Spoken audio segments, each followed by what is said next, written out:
Sejarah kelahiran Komando Pasukan Khusus, Kopassus, bermula sejak sejumlah perwira tinggi TNI menginginkan adanya pasukan elit yang cepat, tepat dan bermental baja untuk menjaga kedaulatan NKRI. Pada tanggal 16 April 1952, Kopassus resmi berdiri dengan nama Kesatuan Komando Tentara Teritorium 3 Siliwangi, KESKO TT, dengan komandannya Ijon Janbi. Seiring perjalannya, Kopassus menjadi salah satu pasukan khusus TNI yang kerap diterjunkan dalam berbagai medan tempur termasuk saat konfrontasi Indonesia vs Malaysia tahun 1963.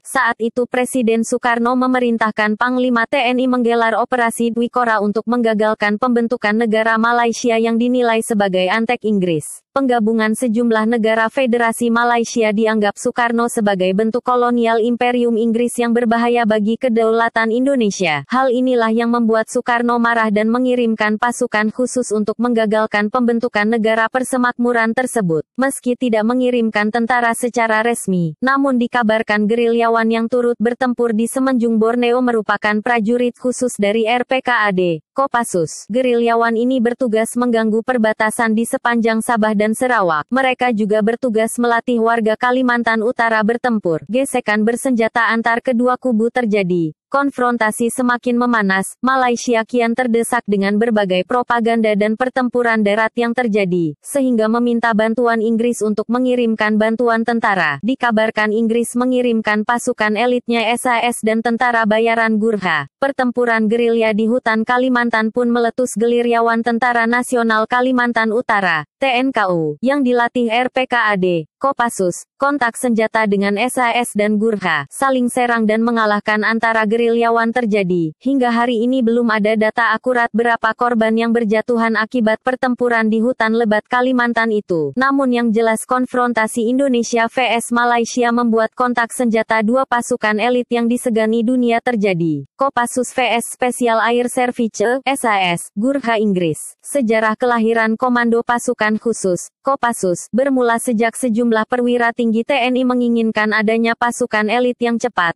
tepat dan bermental baja untuk menjaga kedaulatan NKRI. Pada tanggal 16 April 1952, Kopassus resmi berdiri dengan nama Kesatuan Komando Tentara Teritorium 3 Siliwangi, KESKO TT, dengan komandannya Ijon Janbi. Seiring perjalannya, Kopassus menjadi salah satu pasukan khusus TNI yang kerap diterjunkan dalam berbagai medan tempur termasuk saat konfrontasi Indonesia vs Malaysia tahun 1963. Saat itu Presiden Soekarno memerintahkan Panglima TNI menggelar Operasi Dwi Kora untuk menggagalkan pembentukan negara Malaysia yang dinilai sebagai antek Inggris. Penggabungan sejumlah negara Federasi Malaysia dianggap Soekarno sebagai bentuk kolonial Imperium Inggris yang berbahaya bagi kedaulatan Indonesia. Hal inilah yang membuat